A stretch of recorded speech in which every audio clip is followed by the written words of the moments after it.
Hello guys, Radhe Radhe. कैसे हैं आप सब? आज हम देखते हैं postpartum haemorrhage. First of all definition, quantitative definition की बात करें तो जो एक्सेसिव अमाउंट होगा जब 500 ml यानी 500 ml से जब ज़्यादा होगा तो उसे हम कंसीडर करेंगे पीपीएच आफ्टर डिलीवरी के बाद। ये जो डेफिनेशन है किसने? WHO ने।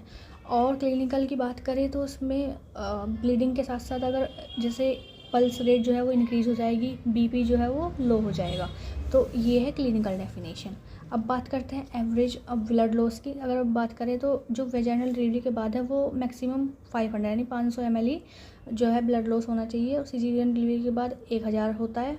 और अगर हिस्टेक्टमी की बात करें यानी जब यूट्रस को हम रिमूव कर देते हैं तो 1500 ml क्या होता है, ब्लड लॉस होता है। ठीक है, depending upon the amount of blood loss. अब बात करते हैं पीपीएच की कुछ स्टेजेस की। जैसे माइनर पीपीएच है तो कितना होगा, लेस देन 1 लीटर से ब्लड लॉस कम होगा।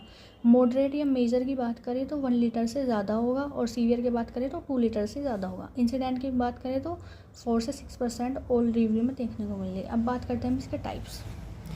प्राइमरी पीपीएच क्या है? हेमरेज अगर with in 24 hour after the delivery of baby.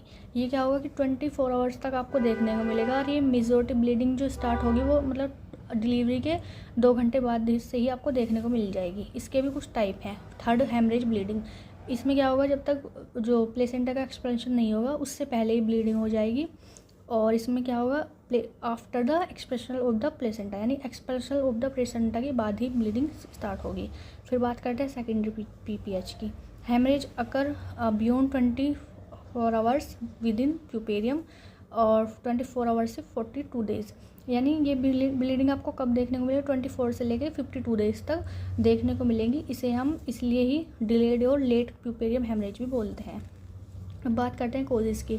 इसमें 4T का बहुत बड़ा मतलब एक रोल समझिए आप। जैसे टी टोन, यानी अगर यूट्रस की टोन ख़राब हो गई है, कुछ डिसफंक्शन हो गया, यानी कॉन्ट्रैक्शन रिलैक्शन से नहीं हो रहा है तो उसकी वजह से। दूसरी बात टिश्यू, यानी कोई कंटेन या ब्लड क्लॉट है या प्लेसेंटा की बिट्स हैं जो अंदर ही रह गई हैं, उसकी वजह से भी कोज करेगा वो पीपीएच।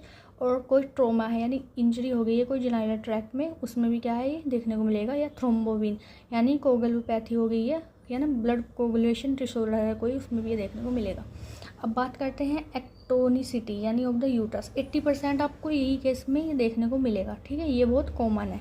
जब प्लेसेंटा क्या होगा, सेपरेट ब्लड वेसल उसकी सेपरेट हो जाएंगी और टोन उसकी सही नहीं होगी, यानी रिलैक्सेशन और कॉन्ट्रैक्शन नहीं होगा, तो उसकी वजह से ये देखने को मिलेगा। अब बात करते हैं इसकी क्या क्या कॉज है।